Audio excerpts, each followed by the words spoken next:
북측이 내일 현송월 삼지연 관현악단 단장을 대표로 하는 사전 점검단을 파견하겠다고 통지했습니다. 1박 2일 일정으로 서울과 강릉 등지를 돌며 공연 장소와 일정 등을 확정할 것으로 보입니다. 취재기자 연결합니다. 황혜경 기자. 네, 통일부입니다. 네, 그동안 현송월은 모란봉악단 단장으로 알려져 있었는데 이번에 박람하는 삼지연 관현악단을 맡게 된 거죠. 네, 그렇습니다.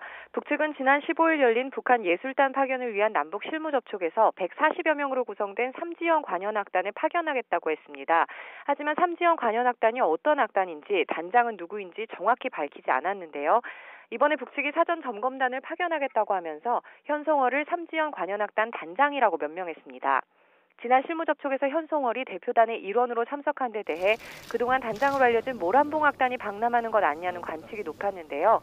이처럼 삼지연 관현악단 단장역을 맡은 사실이 확인되면서 지난 실무 접촉에 대표로 나선 배경도 자연스럽게 설명이 되고 있습니다.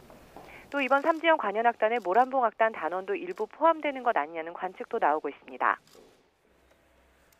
네, 그렇다면 이번 사전 점검단은 어떤 일정으로 내려오는 거죠?